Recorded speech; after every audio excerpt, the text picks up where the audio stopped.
Hello, all, and welcome to this special New Lines webinar exploring the potential of a U.S. withdrawal from Iraq and Syria. My name is Caroline Rose, and I am a director here at the New Lines Institute for Strategy and Policy's newly launched military withdrawals portfolio that examines the implications of withdrawal around the international community.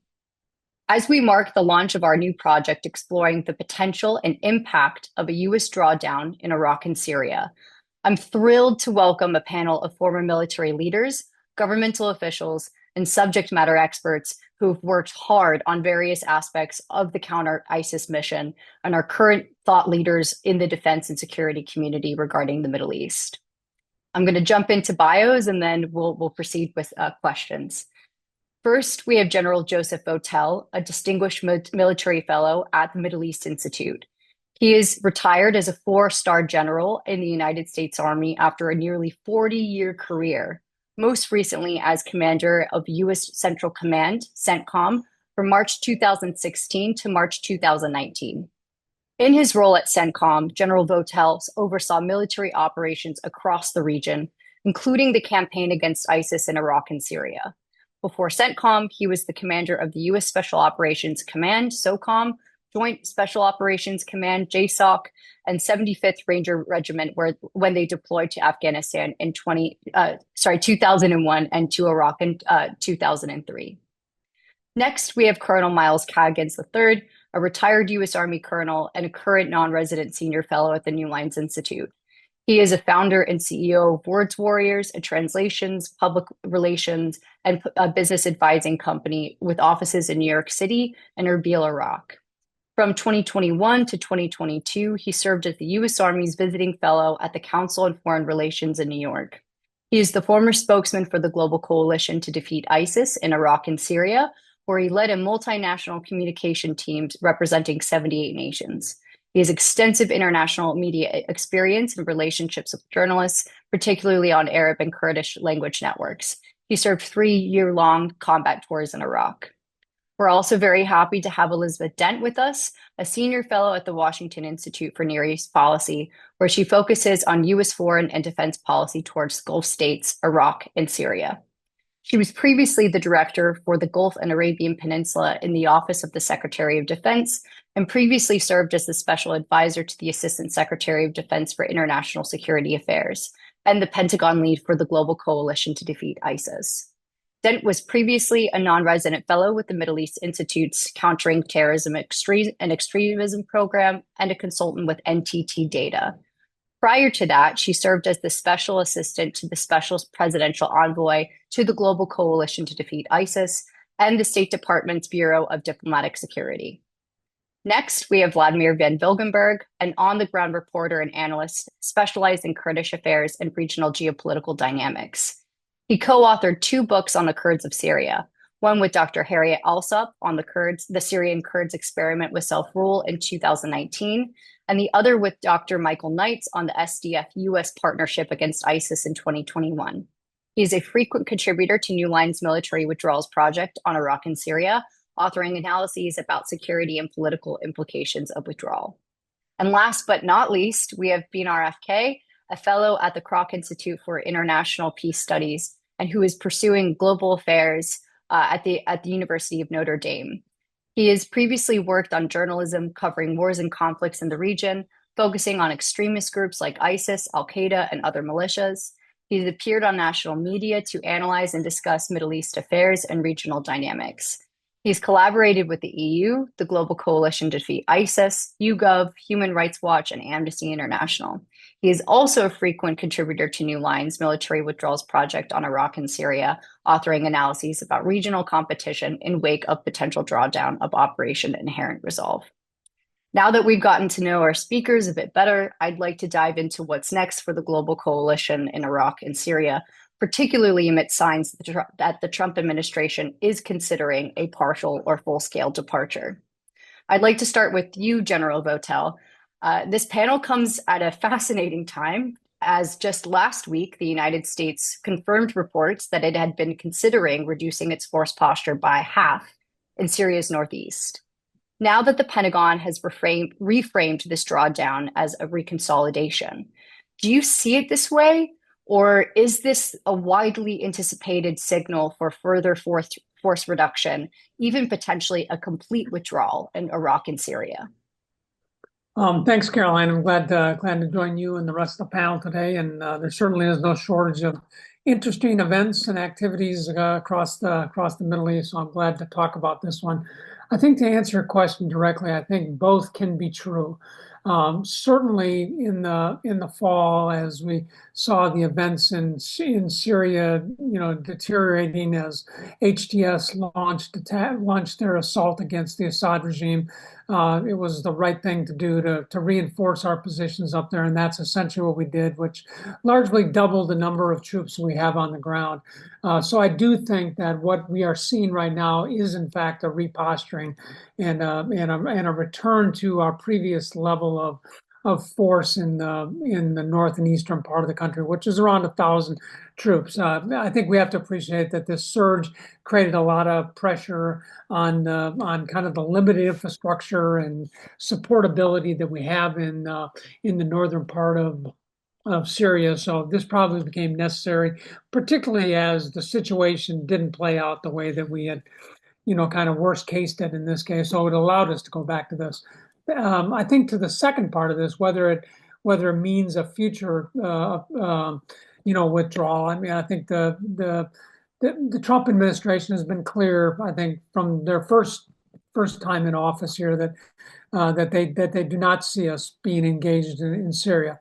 That said, they have been very patient, I think, through the first nearly 100 days of this. I think that's a recognition of the critical situation in Syria and perhaps looking at it in a more pragmatic fashion, that we don't know how things are going to play out. We still have concerns about ISIS. ISIS had been on the rebound prior to all of this, and we still have concerns about those that are in detention, the fighters, and then of course the tens of thousands of family members that are there.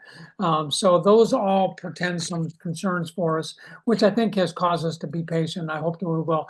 I think it's likely that we will continue to see a level of patience, particularly as we watch this new relationship between the SDF and the interim government play out in the coming months. I think in the end, we will eventually see a departure of U.S. forces from north and east Syria, but I am hopeful that we will exhibit some patience here and make sure that there is a good and well thought out plan for transition to the SDF.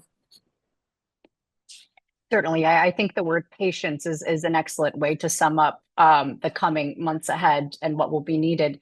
I want to turn to Colonel Caggins. Of course, you were the spokesman of OIR during one of the most, I would say, crucial drawdown periods in the summer and spring of 2020, when the United States was reducing its force posture in Iraq. While the number of U.S. personnel in Syria is being halved to 1,000, we've seen U.S. force posture in this range before. In 2023 and early 2024, it was estimated that 900 American personnel were in northeast Syria. Do you think that 1,000 is an effective level of strength that matches current U.S. objectives in Syria? And if not, what is the ideal number, if there is one? One thing to note, thanks, Caroline. It's good to be with New Lines colleagues. And hello to everyone who's watching from the United States, but also many who are watching even from Syria and Europe and around the world. The United States went into Syria in 2014 and 2015 to help defeat ISIS. And through a very small amount of troops, the U.S. and international coalition, there are other participants who have helped on the ground and in the air, were able to defeat ISIS and liberate 8 million people. The final large battle finished in March 23rd, 2019, the Battle of Baghouz. But here's where we are today. American troops and others are arrayed inside Syrian Democratic Forces, bases where they provide advice, assistance, and they also enable the Syrian Democratic Forces for ongoing missions against ISIS. There have been more than 20 raids this year to capture and sometimes kill ISIS holdouts, ISIS leaders throughout north and east Syria. There have also been successful airstrikes in northwestern Syria against Hurus al-Din and other terrorist leaders. So it is important for America as it considers its own security and the security of our partners and allies to continue to have a presence against Syria because there's a continued threat. This has been done very efficiently. Back when I was in Iraq in 2003, and General Votel will remember this well, we had 150,000 troops, 180,000 troops just in the nation of Iraq. Currently in Korea, we have more than 25,000 troops. So the 2,000, 1,000 troops in Syria is a very small number comparatively to previous troop deployments and the presence of American troops in places like Poland and Asia. Therefore, we've been able to achieve a lot by, with, and through our Syrian Democratic Forces partners, arguably the most trusted partnership that the U.S. has had in counterterrorism operations since September 11th. And it would be prudent for the administration to continue to have a troop presence in Syria, in northeastern Syria, as well as the Entente garrison, to accomplish the administration's America First priorities and, frankly, the training and trust that we have in our Syrian Democratic Forces partners has built them, particularly their commandos, to a level where they are on par with some of our elite American infantry units. And this has been successful. And finally, there are still 10,000 ISIS detainees who we do not have a resolution for. And America needs to continue to provide a role as we are the most mature, modern, capable, and nation that has already made great contributions to holding the ISIS detainees with our Syrian Democratic Forces partners. Thank you so much. This is wonderful, especially as we, I think, start to think through the sort of numbers game that we've seen play out between Iraq and Syria, and sift through really what is the impact of that forward posture. I want to turn to Ms. Dent. You recently penned an excellent piece for the War on the Rocks, along with General Votel, about how the United States should double down on its counter-ISIS mission in a post-regime Syria. Given the new power dynamic and potential opportunities for ISIS to seize upon, what are the vulnerabilities that you perceive in the next year, particularly as the SDF explores integration with the Syrian army? How could ISIS try and exploit these opportunities, and how can the United States and its partners seek to mitigate this? Thanks, Caroline. And it's really great to be here with so many friends that I've worked on these issues with over the years. So what we wrote in the op-ed was that there was still a lot of work to be done in the counter-ISIS space. I do think a U.S. presence will be required in order to maintain that. But I think that there are some realities that we sort of have to come to terms with here. The first is that we've already penned an agreement with the Iraqi government to transition the U.S. out of that country, and we are in Syria at the request of the Iraqi government. So a lot of our presence is going to change. Now, if that means that we sort of move a lot of our logistical items to a different country in the area in order to continue operations in Syria, I think that's one question.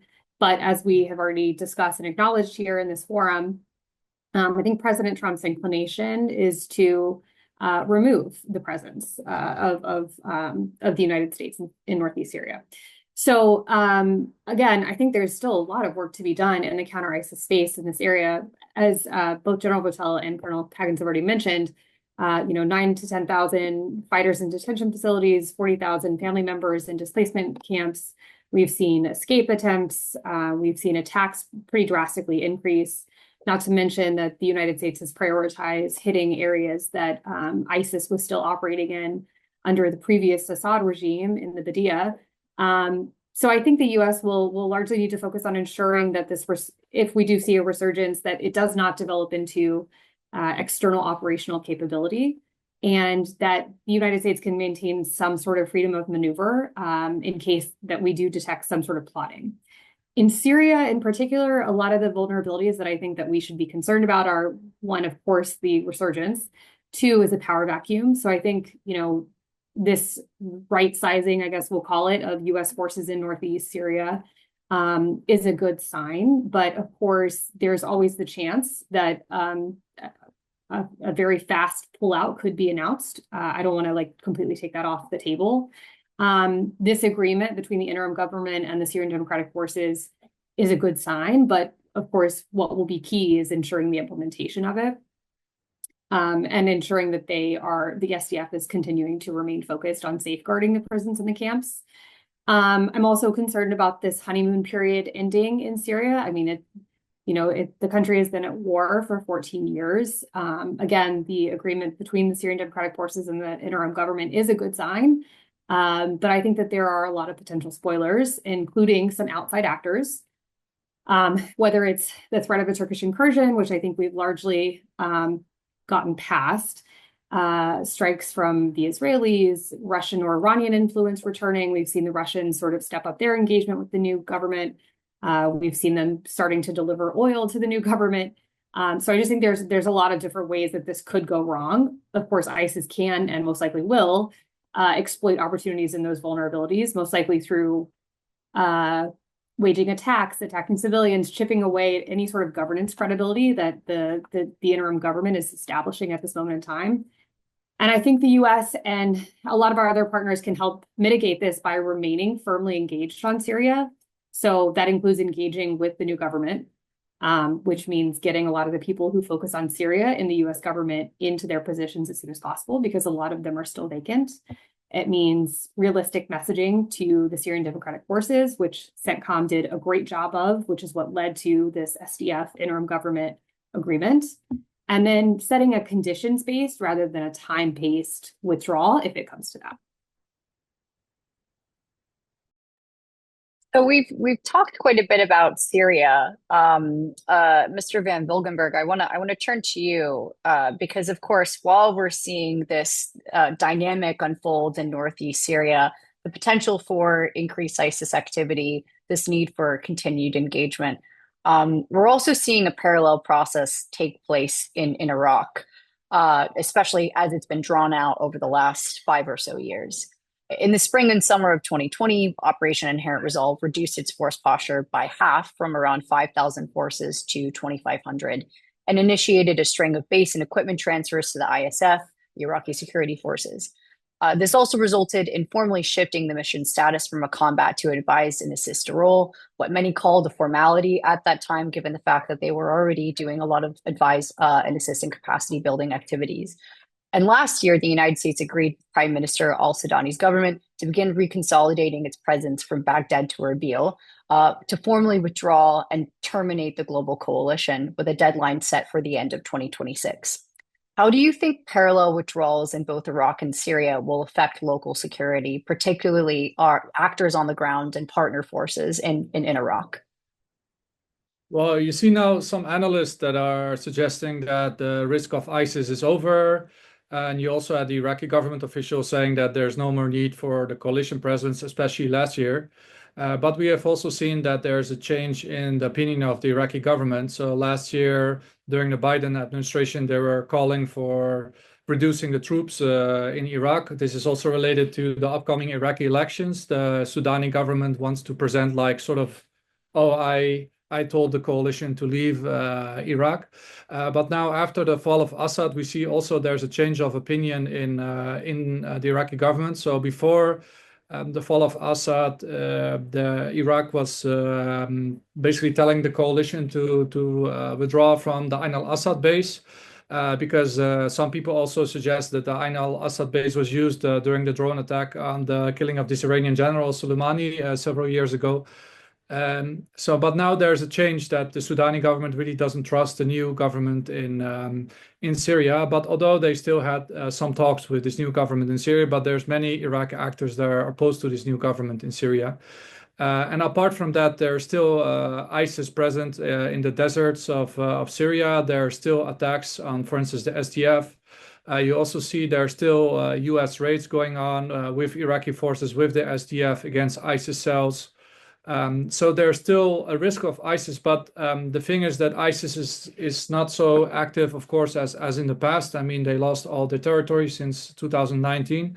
But if, for instance, the US would withdraw completely from Iraq and Syria, we could have a similar scenario what we saw in 2014 when there's no US presence on the ground. So it's very important for the US to keep the pressure on ISIS cells that are remaining. And I think that the SDF and the Iraqi army and the Peshmerga, they're all doing a good job in fighting ISIS.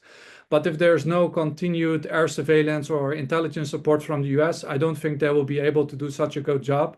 And I also think especially the air support is very important.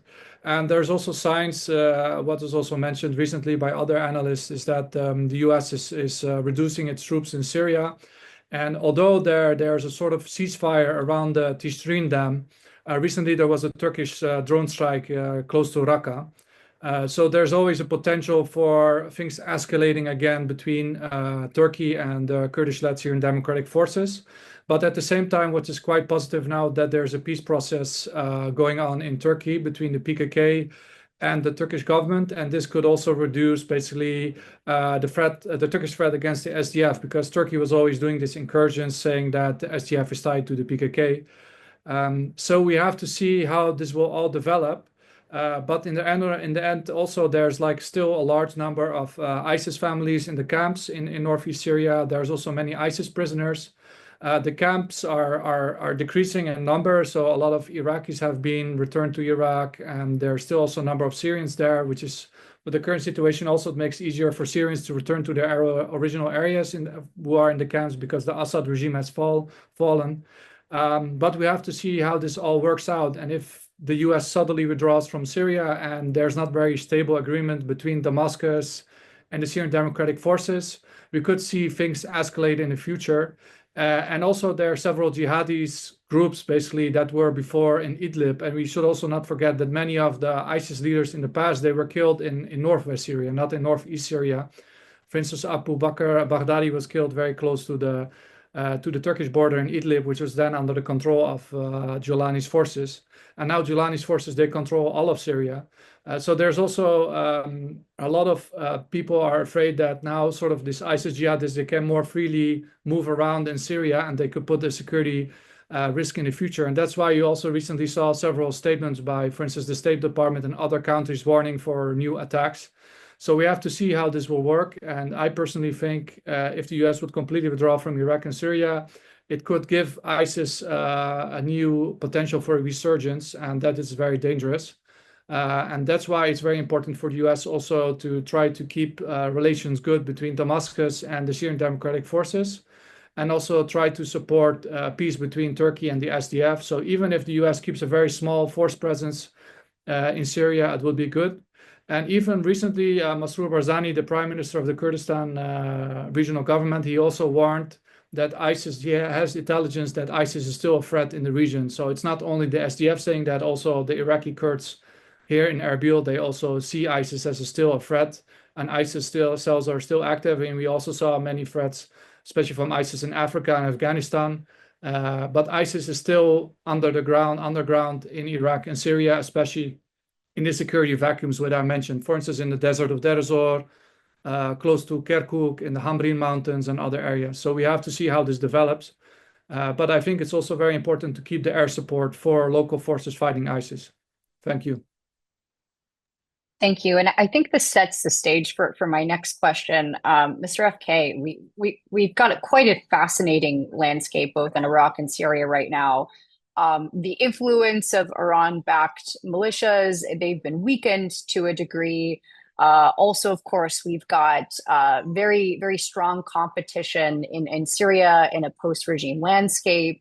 And in this sort of environment, words matter, signaling matters. And as the United States has signaled at least partial withdrawal, this, of course, influences different actors' behavior on the ground.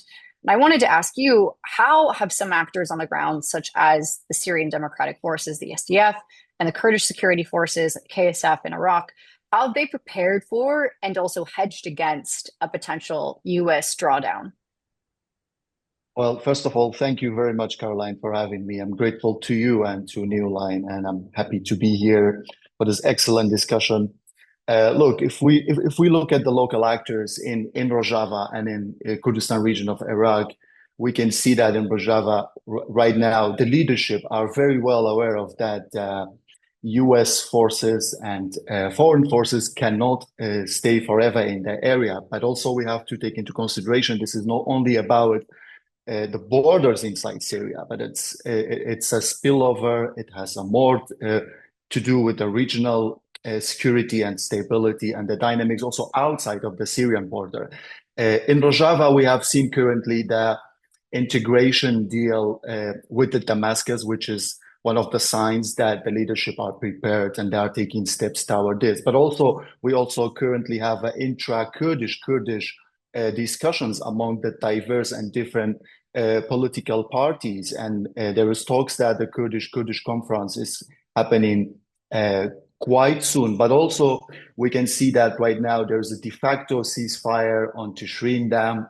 And we have seen that the Syrian Democratic Forces are getting into diplomatic discussions in order to make sure that they step toward de-escalation. But also in KRG, we see that KRG is trying to enhance its diplomatic ties and engagements with the key regional actors, including the autonomous administration of North and East Syria, including the Syrian interim government, including Turkey. And also we have seen the Dent party delegation coming to Erbil and discussing all of that with the Kurdish leader. But also apart from that, we have seen the Kurdish leaders, the president, the prime minister, they have been actively recently engaged with the Gulf Cooperation Council countries. You see the president one day in United Arab Emirates, the prime minister the other day in Qatar, in Bahrain, in Amman. So these are all signs that could potentially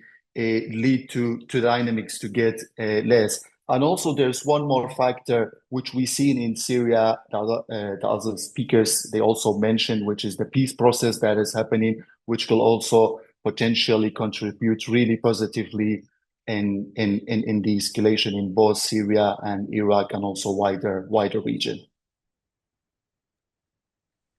Certainly. I want to shift gears a bit and look at a potential post-withdrawal security landscape. We've talked about the different factors that could induce a partial or full-scale withdrawal from the United States, what actors are doing to hedge against this, what they're doing to prepare for this. And General Votel, we've seen this before, particularly with the first iteration of Trump's administration. And given his preference for disengagement from the Middle East, many have argued that withdrawal is not only likely, but even inevitable. We saw an attempt to withdraw U.S. forces from Syria back in 2019, followed by a partial withdrawal process and reconsolidation in Iraq years later, a process that is still continuing today. If withdrawal does appear inevitable in this scenario, what lessons can we take from previous cases, such as Operation Enduring Freedom in Iraq, that we can apply to Iraq and Syria?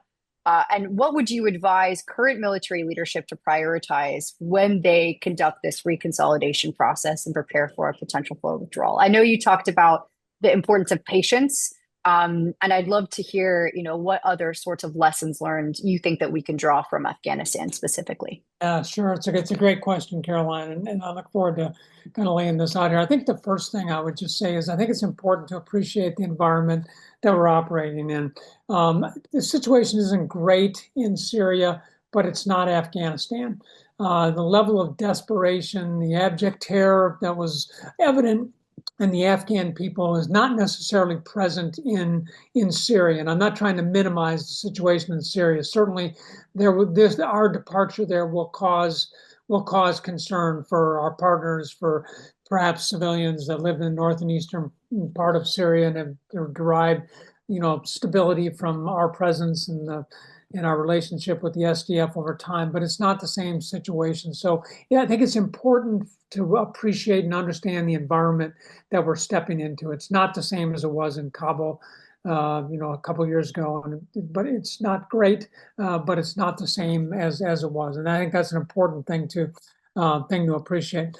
I think the second thing to really appreciate about this, what most military professionals appreciate, is that retrograde operations are the most difficult operations that we perform as military professionals. withdrawing forces, moving forces out of an area are when the risk is normally the highest, when the force is most vulnerable, when the opportunities are greatest for our adversaries to come after us. So we naturally look at these things as being very, very difficult military operations. And as a result, we should plan them to be very difficult operations. And that kind of goes back to the point that you made at the beginning here about being patient and being deliberate in this. And I think that has to kind of be our watchword. It has to be the theme in terms of this. In terms of I would just remind you that, we do have some experience in doing this before. In 2011, we pulled tens of thousands of troops out of Iraq and did it in a very stable manner without causing a lot of problems on the ground, without loss of any forces in terms of doing that. And in 2019 or 2019, we actually reduced the size of our forces in Syria and did it in a very deliberate fashion without causing, spikes to violence on the ground or causing a lot of undue concern by partners that we were involved with. So we do have some experience in terms of doing this. Now to the specific things, the lessons we ought to be thinking about. I think it's important. There's really three things that really come to mind for me. First and foremost, for military leaders, it's really critical to make sure that we are communicating and informing the process. We have to be communicating with all of our partners about what we're doing, the steps that we are going to take. When we did a partial withdrawal of forces from Syria in 2019, we were over communicating to the SDF. That we needed to do that. We needed them to understand exactly what we were doing. Likewise, it was really critical for us to inform our political leaders about the physics on the ground, the facts on the ground, so that they could make good decisions and understand what we were doing. I think when the original announcements were made for withdrawals and that eventually took place, I think there was not a full appreciation for just what it took to get forces out of there. It's incumbent upon the military leadership to make sure that we inform the process. So communication and informing the process is really critical. The second thing is to go back to what Liz said a little bit ago, and that is setting the conditions. When we initially withdrew forces from Syria in 2019, we actually grew the size of our forces in Syria before we actually brought them back down. And that was a result of us informing people that we needed to do. We had to secure our sites. We had to secure lines of communication. We had to bring in the necessary logistics resources that will be required for moving forces out of there. So, there are a series of conditions that need to be set. We can't go into all of them here today. Some of those are on the logistical side. Some of them are on the operational side. Another set of them are on the relationship side, how we're working with our partners on the ground to effectuate a successful withdrawal and departure of U.S. forces, I think is really, really critical. So the second big piece is setting the conditions. The last piece is then executing in a gradual and deliberate manner.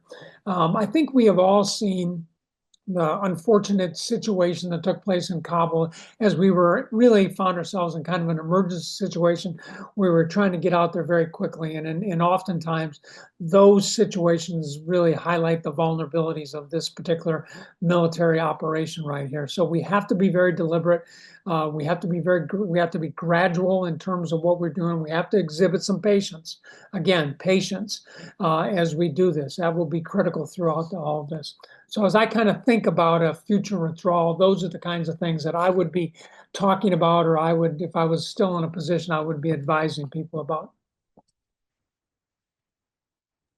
Thank you, General Votel. I think it's really important, as you mentioned, that some of the most complex operations, it's when the operations are in retrograde and trying to envision what the pathway is for either a partial or full-scale withdrawal over the course of a period of time.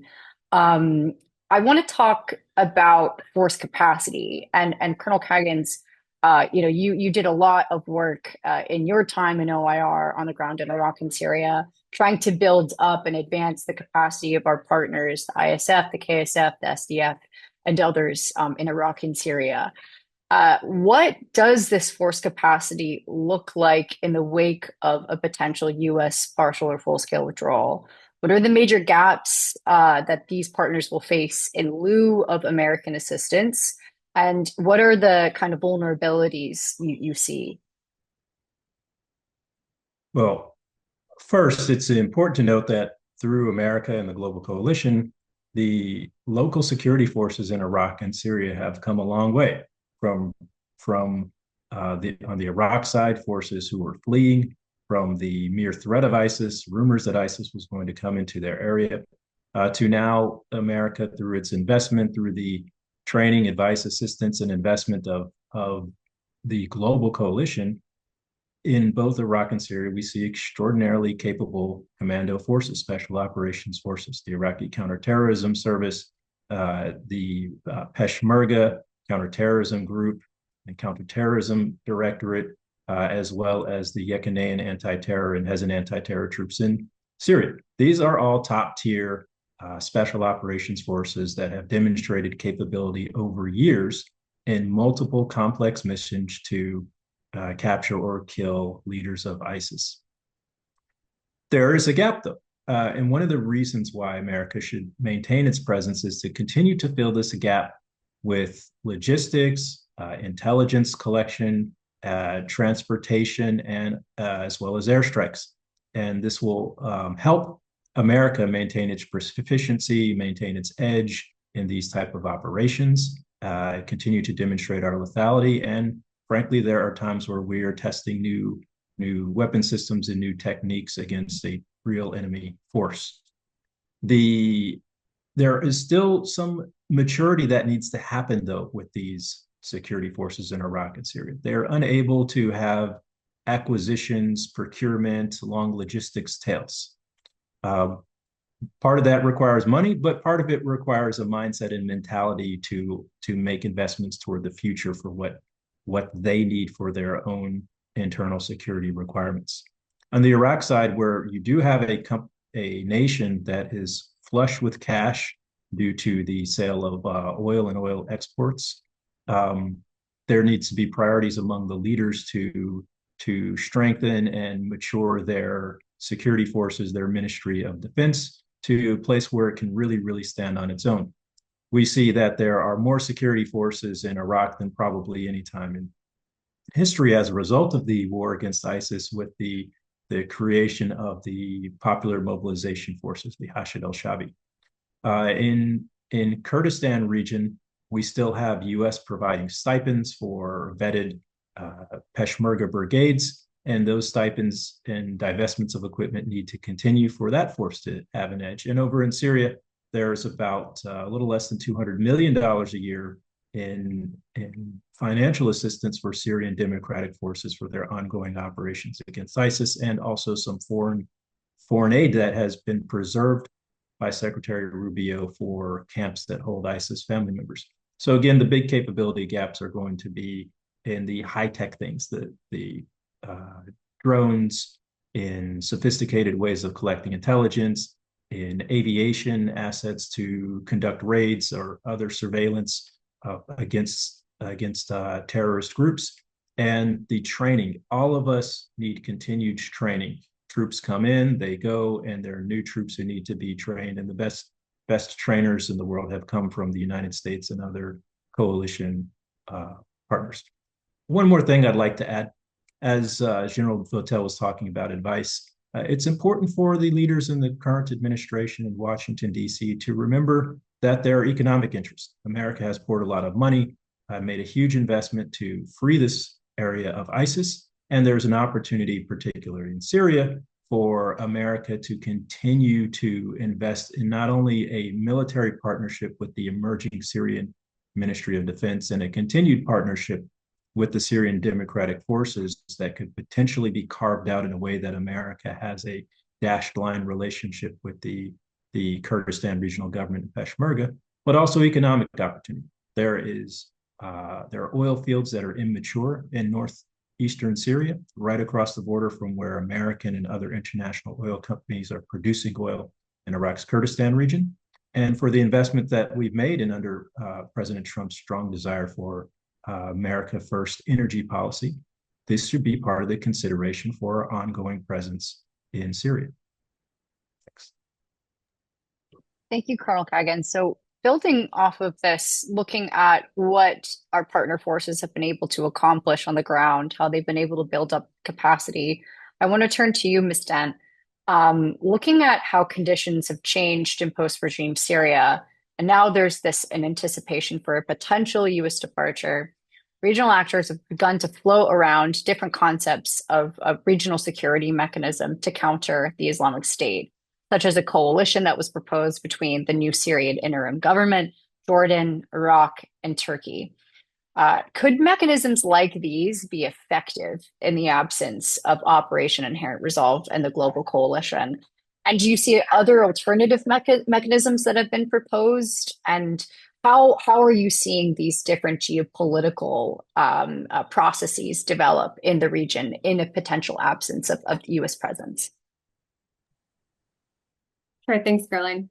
So I think it's really interesting. Like, look, we very well may not be there in a year. We're not really sure how this policy review of Syria will shake out.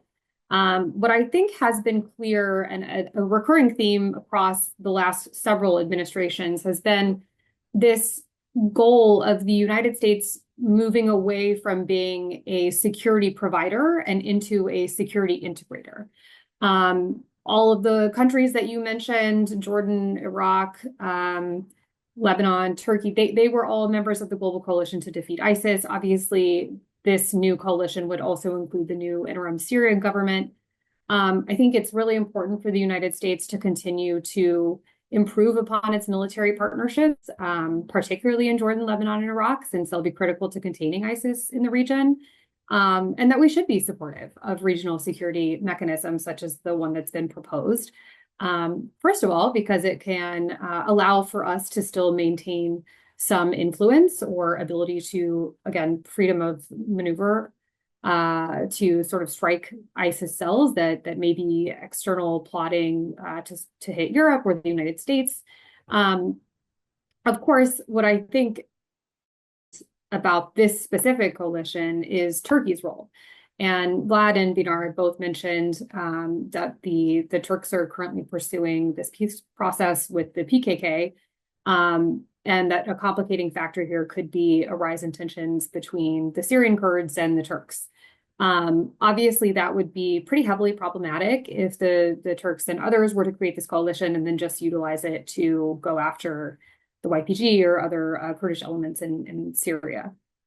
So I am hoping that the Syrian Democratic Forces, in the wake of this announcement by the will lean pretty heavily on the agreement that they have already established with the interim Syrian government, and that the United States can use its leverage with the Turks to ensure that the coalition that they're proposing does remain focused on ISIS.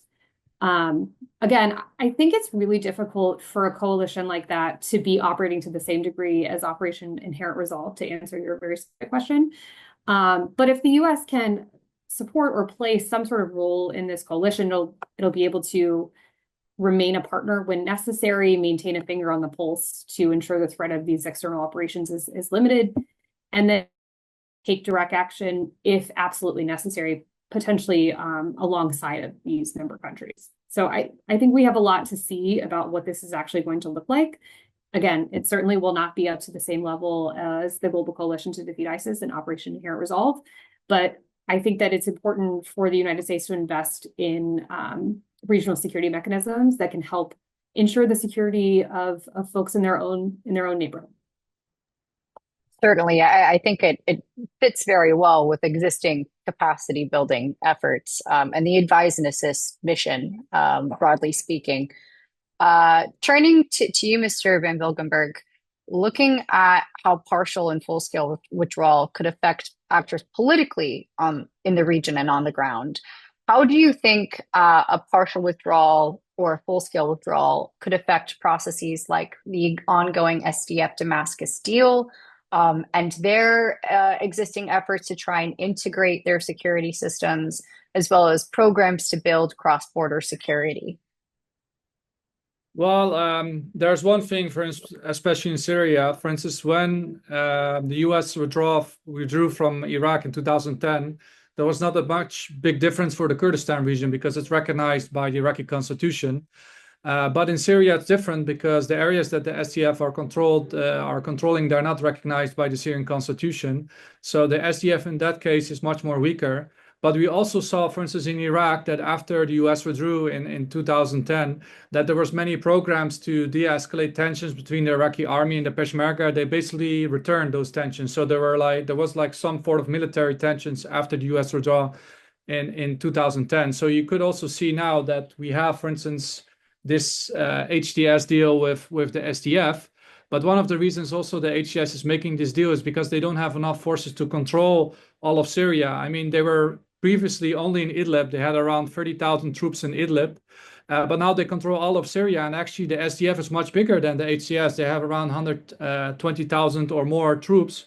But you see also now that Damascus slowly is recruiting more people in the Defense Department. So also the forces that HTS control are increasing. So if there's no like sort of US mediation anymore, if there's no more US troop presence in northeast Syria anymore, it could also mean that, for instance, now everybody is saying, okay, we're going to make an agreement. There's going to be an agreement between the SDF and HTS, and Jolani is also needs basically this agreement to basically, because he also has this issue with the US sanctions on Syria. He wants to have sanction relief.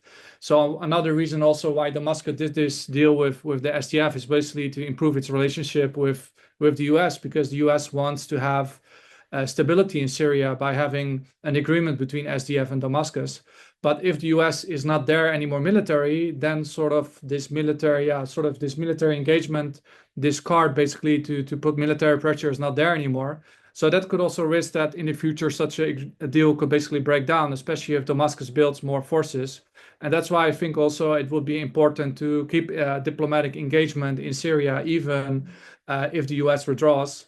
And also, more importantly, any sanction relief for Syria could also be tied to stability in Syria, which means like implementing this agreement between Damascus and SDF. So there's this risk. And another point I want to make is that, for instance, what you see also now is that if the US will bring more troops from central Iraq to, for instance, the Kurdistan region, because it seems that there will be more coalition troops in the Kurdistan region, this also could increase Iranian threats against the Kurdistan region. Iran and Iranian-backed groups, they have carried out several drone rocket attacks, Katyusha attacks, for instance, killing the Kurdish businessman Peshrau Dizeh with ballistic missiles from Iran. And although there have been not a lot of tensions recently between not a lot of Iranian attacks or attacks by Hashishabi by the PMF on the Peshmerga forces or the Kurdistan region, in February there was still an attack on the Khor gas field close to Slemani. So there's always a risk that again Iran or Iranian-backed groups could attack the Kurdistan region. At the same time, there's an agreement between Baghdad with Iran and also with Erbil to basically remove Iranian Kurdish opposition groups from the border and trying to reduce tensions with Iran. But if US moves more troops to the Kurdistan region, then also this could be used as an excuse by PMF or Iran basically to carry out more attacks on the Kurdistan region. And that's why it's also important that US, for instance, could provide air defense or air capabilities to the Kurdistan region. And there was also discussions about that there would be some form of anti-drone capability provided to the Kurdish Peshmerga forces. So I think that's important. And one thing I also missed is that in neighboring Turkey, there's also a peace process between Turkey and the PKK, and there's a chance that Öcalan could be released. So if there's a successful peace in Turkey, this could also help with reducing Turkish threats to the SDF. And we saw that although there's a ceasefire agreement in Tishrin, that recently there was a Turkish drone strike. So it's very important that this peace process continues. But I think also that if the US would get directly involved in such a peace process, then if it fails, then they probably will say, oh, it's because of the US that this peace process failed. So I think it would be also good to keep Turkey and the PKK do their own thing, But if there's any need for support, for instance, if there's a need, for instance, for an amnesty for PKK commanders or fighters to, for instance, some of them to go to Europe, for instance, or something like that, there could be some form of a support. But in the end, like there's no need for like Western guarantors in this peace process. So that's why I think it's important that there's continued diplomatic engagement on the Damascus SDF agreement, and also to provide support to the Kurdistan region if, for instance, the U.S. force posture in the Kurdistan region increases. Thank you.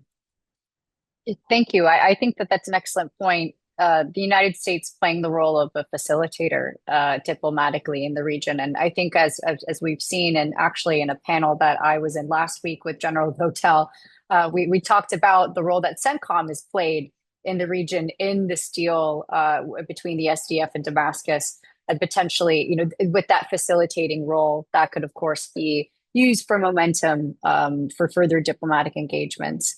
I want to shift a bit. Mr. Van Vilgenberg, you mentioned this very briefly, Iran, but the other elephant in the room is of course, Russia. Mr. FK, if you recently wrote a piece for New Line's military withdrawals portfolio last month, outlining how Russia and Iran might seek to benefit in a post-withdrawal security landscape in Syria and Iraq. The popular narrative has been that Iran has been largely driven out of Syria after Assad's fall, and Russia's posture has been weakened. But how could these two actors exploit conditions in their favor, trying to take advantage of confusion and potentially a partial or full-scale withdrawal process? Yeah, thanks, Caroline. It's an excellent question. So despite the popular narrative, I would like just to answer through Secretary of State Marco Rubio's word, where in his Senate hearing, he stated that Russia and Iran are both pragmatic foreign policy operators. So these guys have been there in Middle East for so long. The Syria under Assad regime was a linchpin in Russia's broader MENA strategy. They offered military footprint, but also strategic partnership that allowed Moscow to project hard power in the Eastern Mediterranean and also North Africa, but also to challenge NATO in the region. At the same time, Iran has spent billions of dollars and deployed thousands of proxies and fighters, followed the Arab Spring in 2011.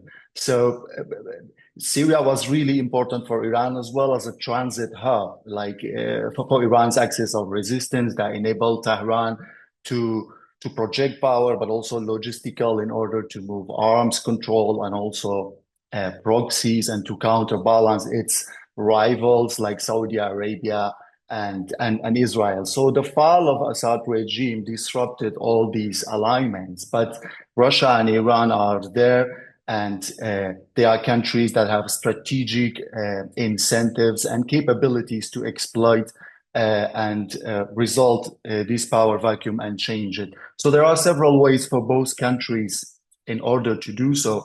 One way is that Russia, it was mentioned by Ms. Dent, that stepped up already its diplomatic talking and discussions with the current interim government.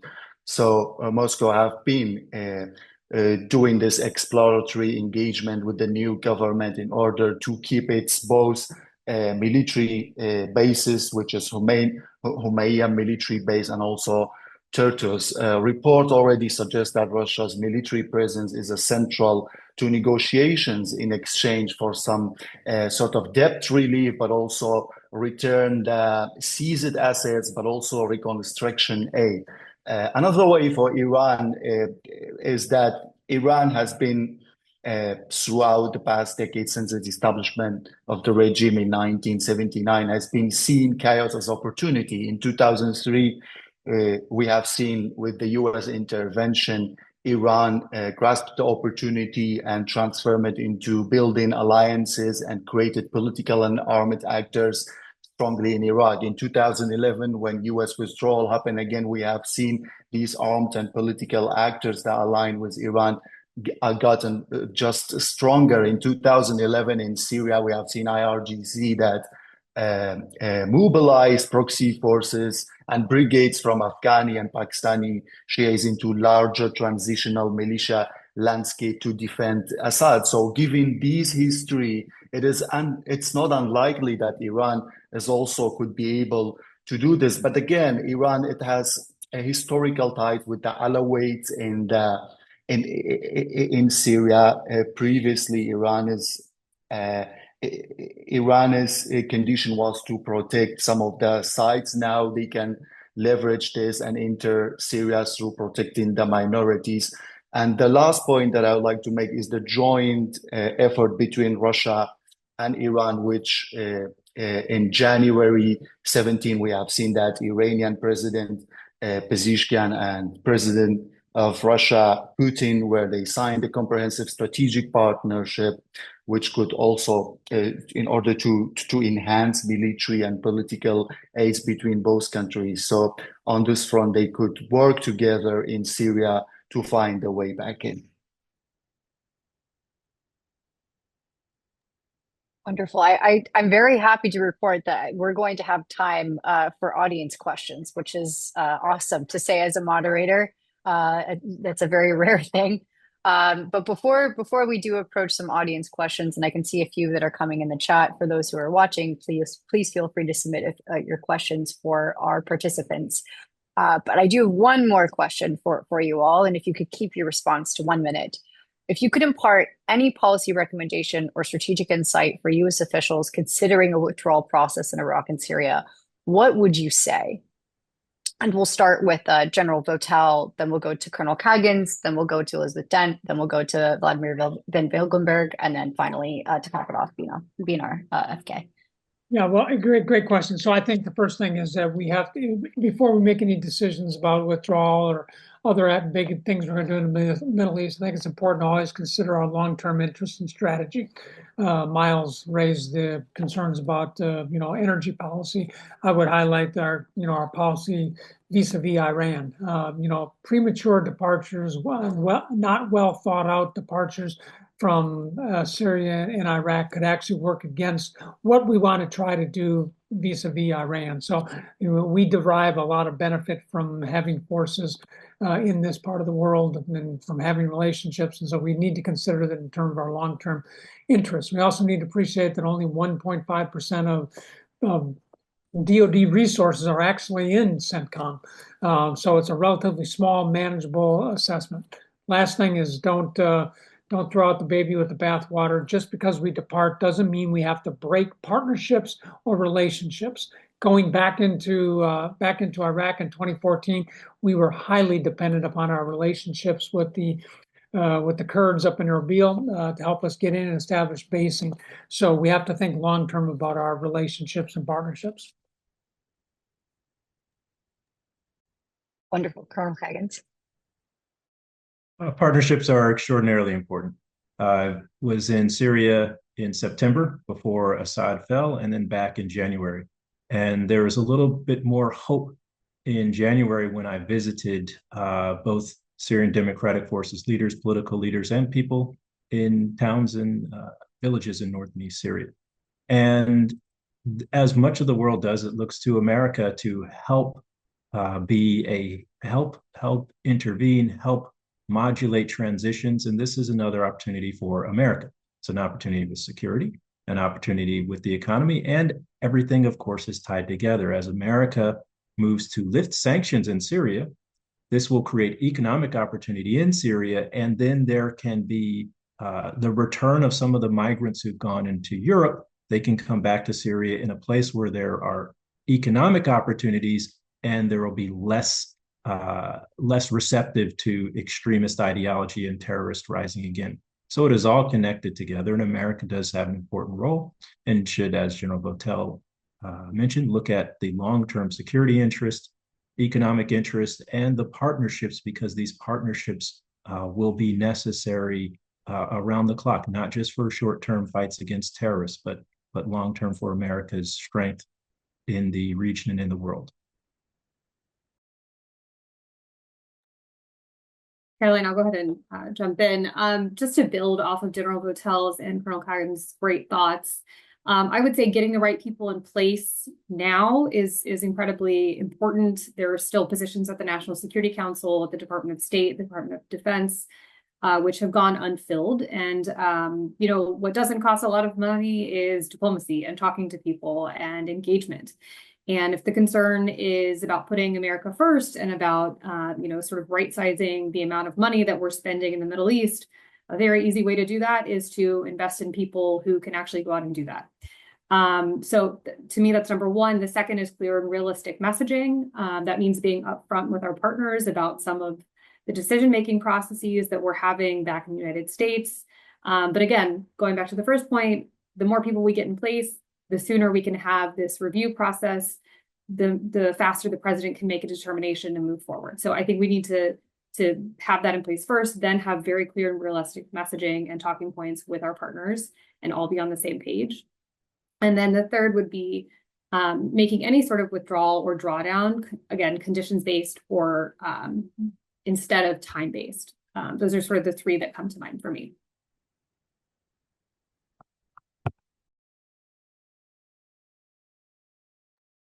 Vlad, Yeah. do you have any advice? Yeah, so what I agree with General Votel that if there's any withdrawal, it should be gradual. And that also includes that there should be diplomatic backing to disagreement between Damascus and SDF, that it's like implemented. And they could also like support this intra-Kurdish dialogue and also make sure that Turkey does not launch any new incursions into Syria. And also what is important that foreign ISIS fighters and other ISIS fighters, they are repatriated from the prisons in northeastern Syria, and also the ISIS families, they should be repatriated from Syria. And also there could be more repatriations from Iraqis in these camps, and also from Syrians in the prisons and in the camps to basically return. And there could also be support for, you know, more pressure on Damascus, and what can be used for that is also, for instance, sanction relief, because Damascus really wants to have sanction relief. So in exchange for sanction relief, points of disagreement between Damascus and the SDF could be implemented. So, for instance, a general ceasefire, return of IDPs, cultural and language right for the Kurds, and to include the SDF and ANAS in a sort of inclusive government in Damascus. And apart from that, I think it's also important if the US shifts more troops to the Kurdistan region by withdrawing from al-Assad, this could also increase the US influence in the Kurdistan region. But as I mentioned before, it could also make the Kurdistan region a target. And that's why it's important that there also is support for, like, for instance, with missile defense system or any anti-drone systems to the Peshmerga. But this also should be done in consent with Baghdad, because if Baghdad doesn't agree with that, it will be very difficult to provide those systems. So there should also be, if the troops increase in the Kurdistan region, there should also be coordination with Baghdad on that, so that it doesn't, that it doesn't create more worries in Baghdad. And there's also a need, I think, for bilateral agreements between certain coalition members in Baghdad. So you mean the coalition, they have agreed on transitioning and withdrawing and repositioning some troops in Iraq and also now in Syria.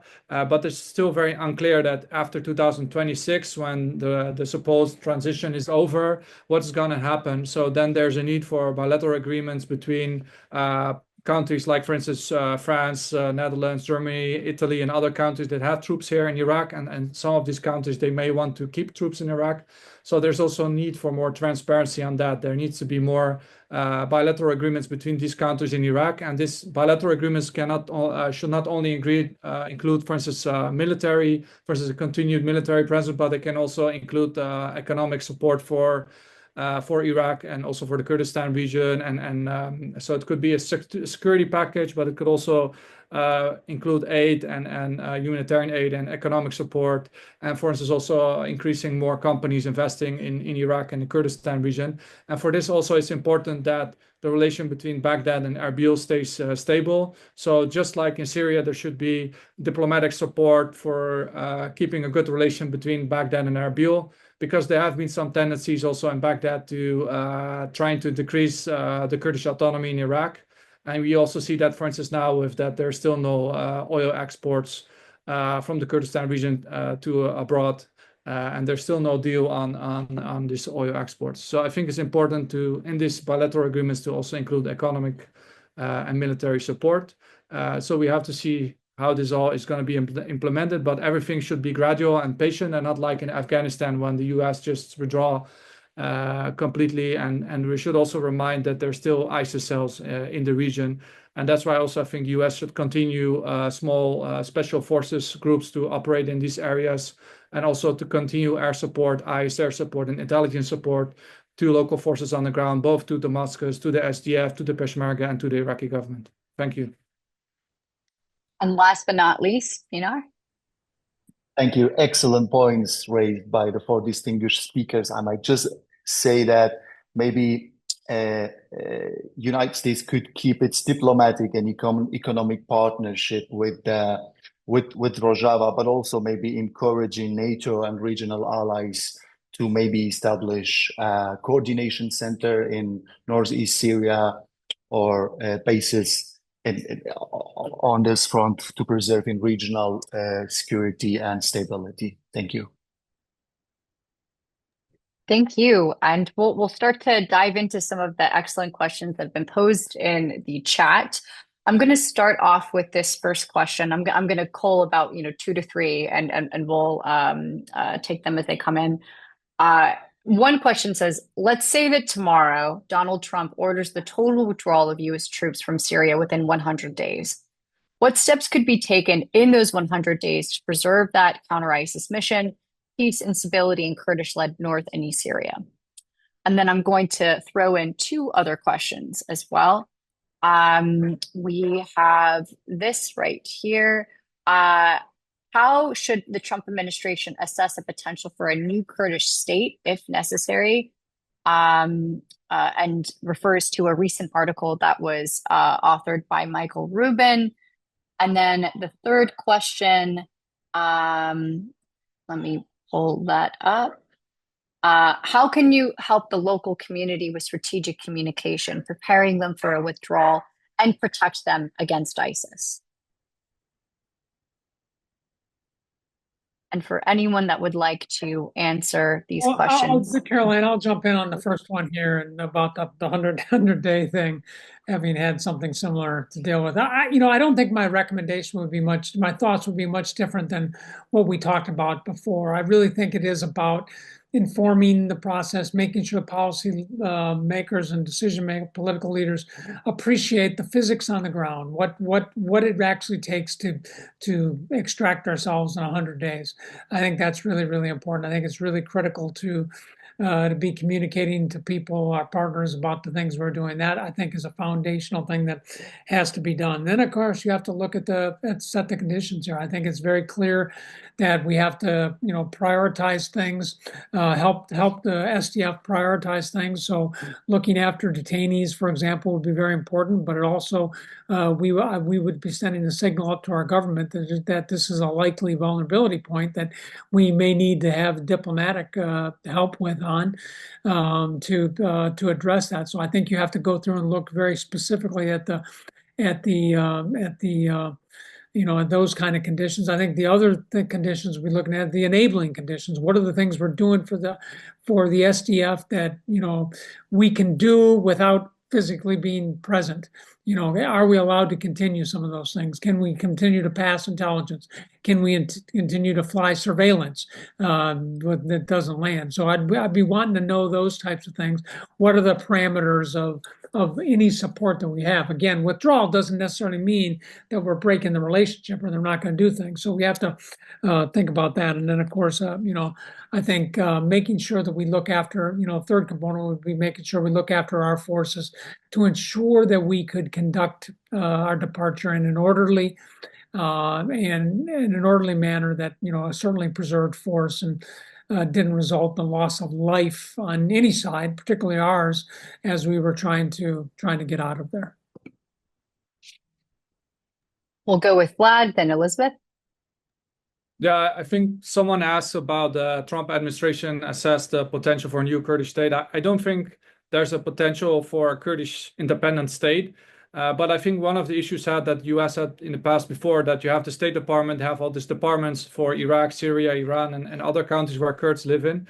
And it would be very good that to have like a sort of coordination between different US government agencies in the State Department and others, to have like a sort of Kurdish coordination group to have, because all these things now, especially now with the peace process in Turkey, Kurdish dialogue backed by the KRG and by President Barzani in Syria.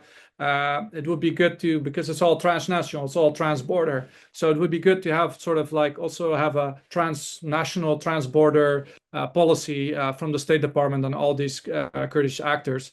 And also I agree with General Votel also said is that it would be important to see if the US military doesn't stay in Syria and Iraq, what the US can do without a physical military presence, because we also should remember there's many US military bases in other parts of the Middle East that also could provide support or any like backup if needed, if there's a really ISIS threat. I mean, it will be very easy to bring in US troops again from other Middle Eastern countries if ISIS pops up again. Thank you. Yeah, and I have nothing to add to what General Votel and Vlad said about the first two questions. So I'll address the how to engage with the local community if there is a withdrawal. I would say that we owe it to the local communities to give them enough advance notice so that they can make arrangements for themselves to protect themselves from ISIS and also from any other sort of either external or internal factors. I think that's part of why I think that it's really important for us to complete this review on our policy towards Syria and come up with one so that we can start communicating that effectively in order to let those who are on the ground make their own plans. Part of what General Votel and I argued in January was that the US needed to be encouraging the Syrian Democratic Forces to engage with the new interim government. We were very happy to see them do that. And I think encouraging more pragmatic engagement like that will be really critical if the US does withdraw. Great. I see that your hand is up, Myles. Before we get to you, I'm just going to throw two other questions out into the open. First is, how would U.S. troop withdrawal impact the influence that Northeast Syria and the autonomous region of Northeast Syria have to insist upon decentralization policies, such as the Asayish's autonomy, levying taxes and education and curriculum in their power sharing negotiations with Damascus? So that's the first. And then I've got a second question. Would you say it's more likely that the United States does a potential total withdrawal from Syria first or Iraq first? Are they both somewhat intertwined? And I will defer to you, Myles. On the last question, if there were to be a total withdrawal, the total withdrawal would happen first from Syria. And the troops in Syria are very dependent logistically on America's presence and the maturity of the logistics infrastructure inside of Iraq. U.S. has a strong bilateral relationship with Iraq, and the United States has signaled multiple ways, including high-level conversations between our Secretary of State and National Security Advisor with the Iraqi Prime Minister, as well as the Kurdistan Regional Government Prime Minister. We've seen congressional delegations from both Republicans and Democrats traveling to Iraq, and this is early in the administration in this current Congress. If the United States does intend to leave Syria, this is another opportunity for America to encourage its European and regional partners to step up and provide more development assistance and more humanitarian assistance to fill the gaps that already exist because of years of civil war and sanctions, but also some of the gaps that America has elected by reducing its foreign aid in Iraq and Syria and other places. Notably, though, within 48 hours of America stopping all foreign aid for a time, the Secretary of State elected, or the administration decided, to continue this critical aid to provide in Al Hol camp and Al Roj camp. Over. Are there any other participants looking to answer some of the audience questions? If not, we can go ahead and wrap up. I just want to conclude this robust and fascinating discussion and thank each panelist for giving us time out of their busy schedules to share their insights and expertise with us during this crucial and fascinating time in Iraq and Syria. I also want to thank members of the audience for tuning in to this discussion and engaging with this newly launched initiative. We have so much more in store at the New Lines Military Withdrawals portfolio.